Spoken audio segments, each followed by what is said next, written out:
നമസ്കാരം. Welcome to Geetha's ഭക്തി ഗീതം. വൺ ഡേ വൺ ശ്ലോകം.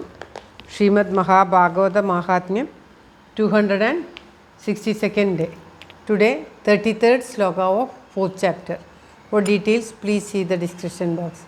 ഗീതാസ് ഭക്തി ഗീതം ഒരു ദിവസം ഒരു ശ്ലോകം. ശ്രീമദ് മഹാഭാഗവത മാഹാത്മ്യം 262 ദിവസം. ഇന്ന് 4ാം അധ്യായത്തിലെ 33ാമത്തെ ശ്ലോകം. ഓം നമോ ഭഗവതേ വാസുദേവായ. ഓം ശ്രീകൃഷ്ണ പരമാത്മനേ നമ. ഹരിശ്രീ ഗണപതയേ നമ. അവിഘ്നമസ്തു ശ്രീ ഗുരുഭ്യോ നമ. ഓം തത്സത്. കൃഷ്ണം നാരായണം വന്ദേ. കൃഷ്ണം വന്ദേ വ്രജപ്രിയം. കൃഷ്ണം ദ്വൈപായനം വന്ദേ. കൃഷ്ണം വന്ദേ പൃഥാസുതം. ശ്രീപരമാനന്ദനാഥനായ അദ്വൈതദീപമായി മോക്ഷേഷു വൃന്ദമന്ദാരമായി കാരുണ്യവാരിധിയായി വിഭൂദേശനാം നാരായണൻ മമ മന്ദത മാറ്റണം. ഓം തത്സത്. ശ്രീമദ് മഹാഭാഗവത മഹാത്മ്യം 4ാമത്തെ അധ്യായത്തിലെ 33ാമത്തെ ശ്ലോകം. തത്ഫലാക്ഷരമാലാം ച വാജയാമാസ യോഗവാൻ സർവം ജ്ഞാത്വാ യദി പശ്ചാത് വിപ്രമുചേ സവിസ്തരം. തത്ഫലാക്ഷരമാലാം ച വാജയാമാസ യോഗവാൻ സർവം ജ്ഞാത്വാ യദി പശ്ചാത് വിപ്രമുചേ സവിസ്തരം. ഓം തത്സത്. ആ സന്യാസി ആ ബ്രാഹ്മണൻ്റെ ശിരസ്സിൽ എഴുതിയിരിക്കുന്ന അക്ഷരമാലയെ എല്ലാം വായിച്ചറിഞ്ഞു.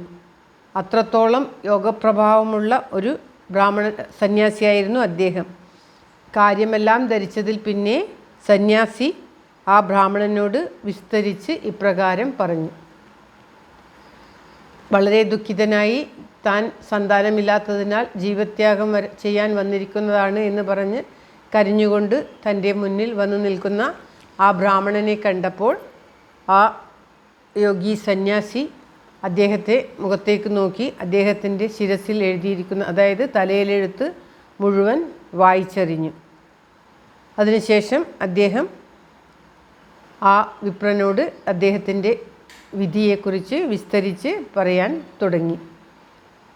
ഒരു മനുഷ്യൻ്റെ തലയിലെഴുത്ത് മനസ്സിലാക്കാൻ മാത്രം യോഗപ്രഭാവമുള്ള ഒരു വ്യക്തിയായിരുന്നു ആ സന്യാസി എന്നാണ് ഈ ശ്ലോകത്തിൽ പറയുന്നത്. തത് ഫാലാക്ഷരമാല. ഫാലാക്ഷരം എന്ന തലയിൽ എഴുതിയിരിക്കുന്ന അക്ഷരമാല, അതായത് തലയിലെഴുത്ത് ആ യോഗി വളരെയധികം വായിച്ചറിഞ്ഞു. അതിനുശേഷം എല്ലാ അറിവുമുള്ള ആ വ്യക്തി ആ വിപ്രനോട് ഇപ്രകാരം പറഞ്ഞു എന്നാണ് ഈ ശ്ലോകത്തിൽ പറയുന്നത്. അദ്ദേഹം പറയുന്ന വാക്കുകൾ വിപ്രനോട്, അതായത് ആ ബ്രാഹ്മണനോട്, ദുഃഖിച്ചിരിക്കുന്ന ബ്രാഹ്മണനോട് അദ്ദേഹം പറയുന്ന വാക്കുകൾ അടുത്ത ശ്ലോകങ്ങളിലായിട്ട് വർണ്ണിക്കുകയാണ്. ശ്ലോകം ഒരിക്കൽ കൂടി. തത്ഫാലാക്ഷരമാലാം ച വാജയാമാസ യോഗവാൻ സർവം ജ്ഞാത്വാ യദി പശ്ചാത് വിപ്രമുചേ സവിസ്തരം. വിസ്തരിച്ച് പറഞ്ഞു എന്നാണ് പറയുന്നത്. സർവത്ര ഗോവിന്ദനാമ സങ്കീർത്തനം. ഗോവിന്ദ ഗോവിന്ദ. എല്ലാവർക്കും എല്ലാവിധ ആയുരാരോഗ്യ സൗഖ്യവും നന്മയും പ്രാർത്ഥിച്ചുകൊണ്ട് ഭഗവാന്റെ തൃക്കാൽക്കൽ ഈ ശ്ലോകം സമർപ്പിക്കുന്നു. Geetha Rajan. Thank you for watching. All the best. ഭഗവാൻ എല്ലാവർക്കും എല്ലാവിധ നന്മയും ഉണ്ടാക്കട്ടെ. ഓം ശ്രീകൃഷ്ണായ നമഃ.